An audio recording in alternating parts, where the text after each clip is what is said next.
Welcome back, YouTube. Here we are with another video on some two-way radios, which so happens to Kenwood TK-360g UHF business band radios. I acquired these through a family member. They switched from analog to digital. This short little video, I say short, it might end up being longer than anticipated, but good little radio to use here. It's like I say, it's a business band UHF radio, but it just so happens will program for GMRS for 462 megahertz too. Obviously in duplex mode, 462 to 467. But this here is Chirp that I just got done programming a little UV5R. Yeah, I know, don't start. That's not Part 95 compliant. I don't even want to get into that mess. Please spare me. But this is Chirp, and this actually does, let's see, let's just try to download from the radio, just to give you a look here. This actually does do Kenwoods on the Chirp software. More power to you if you have had success with using the Kenwood. Oh, where is it here? Yeah, right here. Which does, oh, I know it's in here. The TK-360g. Where are you at? I'm kind of dragging this along. I don't need to be right here. So I could program this radio with this software, or try to. So my backstory is I was reading the radio, but I couldn't get it to operate in duplex correctly, and I know I had all the settings set up, but it just didn't work. And I know everything was right because I triple checked it. So yeah, so anyhow, we're gonna get out of this Chirp software. That's okay, this works pretty good, especially for your Chinese radios. And we're gonna get in here. This is what we wanna bring up right here is the Kenwood software. I had purchased this on eBay. So here we are. Again, if you're new to programming radios, make sure your COM port's set properly to correspond with your software. You can run a comms check. That's what I recommend. Most all the software, actually I think all the software has a comms check. You go into your device manager, see what your cable is coming up on, what COM port, and then go into your settings here and make sure that they're going to talk to each other. And right here, communications COM port. Now I'm on COM port 3, and this is showing me on 3 already. So I should be ready to talk to this radio. I'm gonna go ahead and power this unit up, and we're gonna try to read it. Let's see, we're gonna read the radio.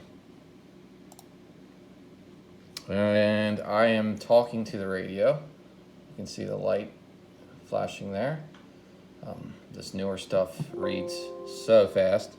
I'm used to programming Motorola's. I'll enlarge this for you.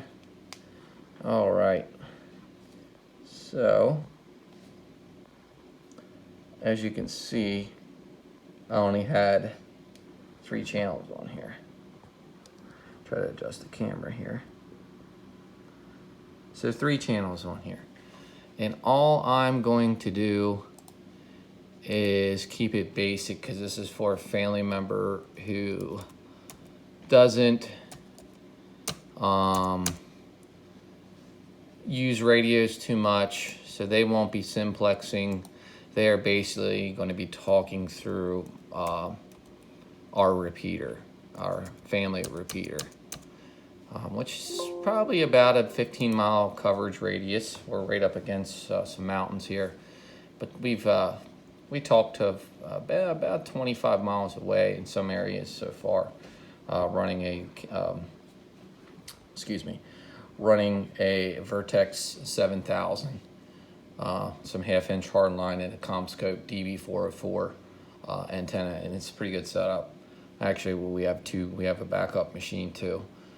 Anyhow, not to get sidetracked. So that's the frequency I wanted to change there. We changed to 462.65, and we basically had another repeater go up. And long story short, it was easier for us to change. So that's basically all I wanted to do. I'm changing, we're going to receive on 462 or transmit on 467 on your handheld. Obviously, the repeater itself is just the opposite. We're going to carry the tone of 143.3 high power. GMRS, we can go into wideband.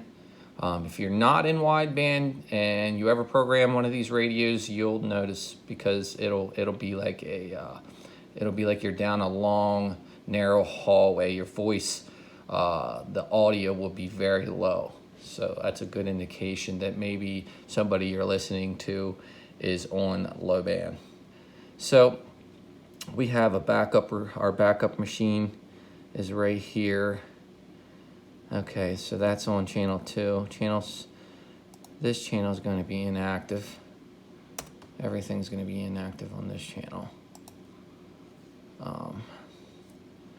So we're actually just going to put this up here, 462.6 on receive, and this would be our other repeater that we run down in this area. This is like a little backup machine. Same setup pretty much. We're on 1/2-inch hardline. Not as high on the second machine. About 45 feet in the air at about 550 elevation. So it's not that bad, but it gets the job done for what we want to do. I have some areas I'm looking into to expand my coverage. Okay, so we have everything we need. This wideband. Okay, so we're going to go ahead and take all this back out. We're just going to have 2 channels on these. So like I say, this is for family that will not use simplex channels too much. This, it's going to be basic. It's going to be basic radio operations, especially for this one. If it had been for one of my backup handhelds, I'd have probably put some simplex channels in there and probably a lot of the repeater channels. I also have a mobile repeater that I take camping. I'll run. That's why that comes in handy, having handhelds program with various repeater inputs. Just for the mere fact, you could set up at a temporary location and there could be another machine you interfere with. So you always got to have a backup plan, having your repeater on multiple frequencies, which came in handy for us recently because we just had to push a button to change our channel right over. So now we are ready to write the data to the radio. And these Kenwoods are smooth sailing. I'll let you look at the indicator light here as I go down here and write to the data to the radio. And we're going to click write. And it's talking to the radio. Does it rather quickly. Writing complete. Okay, that's going to conclude this video here. Hopefully it wasn't too long and too boring for you all. Unhook this thing and we're going to make sure we're keying up our machine, which would be channel 1. And it appears to be set on channel 1. Let's see if we key it up.